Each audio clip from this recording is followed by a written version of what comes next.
Selamat pagi anak-anak Ibu. Semua kembali lagi bertemu dengan Ibu Sitepu, pembelajaran agama Katolik dan budi pekerti kelas 8 SMP Negeri 1 Tapian Nauli. Ibu harap anak-anak Ibu sekalian tetap semangat belajar ya nak ya, meski sampai hari ini kita harus belajar melalui daring. Materi kita hari ini yaitu Kerajaan Allah sebagai pokok pewartaan Yesus. Tujuan pembelajaran kita yang pertama, memahami pengertian Kerajaan Allah. Yang kedua, mengerti paham Kerajaan Allah pada masa Yesus. Ketiga, memahami pandangan Yesus tentang Kerajaan Allah. Keempat, menyadari bahwa Yesus datang untuk mewartakan Kerajaan Allah.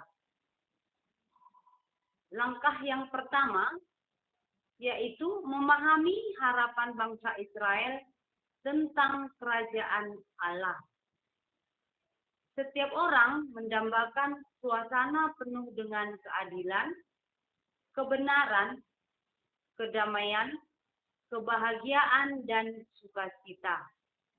Demikian juga dengan bangsa Israel, mereka mengharapkan damai dan makmur di mana Allah yang meraja. Namun harapan bangsa itu berbeda dengan paham Yesus akan Kerajaan Allah.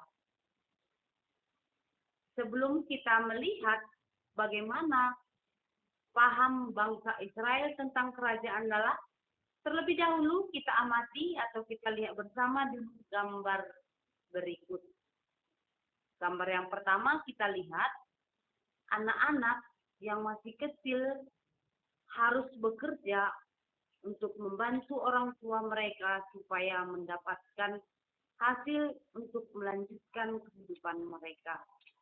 Gambar kedua kita lihat kisah kehidupan orang miskin yang harus tidur di pinggir jalan. Yang ketiga kita lihat gambar di mana seorang ibu harus membawa anaknya untuk bekerja mengambil rumput untuk melanjutkan kehidupan mereka. Kita lihat beberapa penderitaan orang pada saat zaman sekarang ini dan apa harapan orang yang menderita tersebut. Yang pertama kita lihat, orang yang menderita tertindas. Mereka sudah pasti ingin hidup bebas dan lepas dari penindasan itu. Yang kedua, orang yang dijajah. Mereka pasti mengharapkan kemerdekaan dan bebas dari penjajahan tersebut. Ketiga, orang yang dianiaya. Mereka sudah pasti ingin dihormati, dihargai, dan bebas dari penganiayaan tersebut. Keempat, orang yang dipenjara. Mereka sudah pasti ingin keluar dari penjara dan ingin hidup bebas, menghirup udara bebas. Orang miskin, mereka sudah pasti ingin hidup makmur dan berkecukupan. Menurut bangsa Israel, ada 3 paham tentang Kerajaan Allah. Yang pertama, Kerajaan Allah bersifat politis. Kerajaan di mana Allah tampil sebagai penguasa politik yang memiliki keberanian dan kekuatan untuk memimpin bangsa Israel melawan penjajah Romawi. Paham yang kedua, Kerajaan Allah bersifat apokaliptis. Kerajaan di mana Allah melenyapkan bumi lama yang penuh dengan penderitaan, ketamatan, dan kerakusan, dan lalu mendirikan suatu dunia yang baru, dunia yang bersih, indah, dan damai, di mana Allah sendirilah penguasanya. Paham yang ketiga, kerajaan Allah yang bersifat yuridis religius. Kerajaan di mana hukum Taurat agama Yahudi diterapkan secara ketat dan tegas sebagai wujud kekuasaan Allah yang mengatur manusia. Itulah paham bangsa Yahudi. Langkah kedua, memahami kerajaan Allah yang diwartakan Yesus. Yesus mewartakan kerajaan Allah yang bersifat teologis kristologis, yang artinya kerajaan Allah terwujud di dunia ini ketika Allah meraja dalam hati, pikiran setiap orang, sebagaimana Yesus Kristus mewartakan melalui kehadirannya di tengah dunia. Supaya lebih jelas bisa kita baca Lukas 4 ayat 16 sampai 31.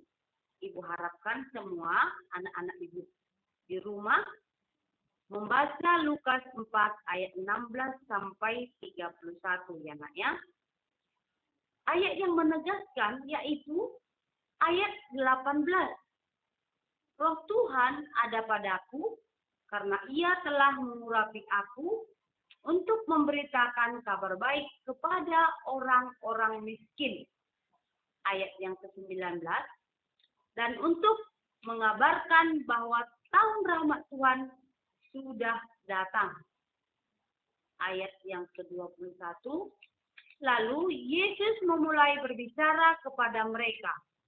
Hari ini genaplah apa yang dituliskan kitab suci ini saat kamu mendengarnya. Dan ayat yang ke-32, mereka kagum terhadap pengajarannya sebab perkataannya penuh dengan kuasa. Nah, itu dia pelajaran kita hari ini ya nak ya, sampai di sini dulu. Nah, sebagai tugasmu isilah tabel berikut. Nah, maksudnya apa? Di sini kita lihat perbandingan paham kerajaan Allah menurut pandangan bangsa Israel dan menurut pandangan Yesus Kristus. Nah, yang pertama, kerajaan Allah bersifat politis. Apa itu maksudnya? Dan menurut pandangan Yesus, kerajaan Allah bersifat teologis, kristologis. Apa itu? Nah, dibandingkan maksudnya nak ya. Bandingkan menurut pandangan bangsa Israel dan menurut pandangan Yesus Kristus. Hanya 3 ya nak ya. Ibu harap semua anak-anak ibu dapat mengerjakannya dengan bagus ya nak ya. Dan jangan lupa kerjakan tugasnya dengan baik dan langsung kirim ke ibu ya nak ya. Ibu tunggu jawabannya. Oke ya nak ya. Sampai di sini dulu pelajaran kita. Sampai jumpa di lain kesempatan. Selamat bekerja. Terima kasih.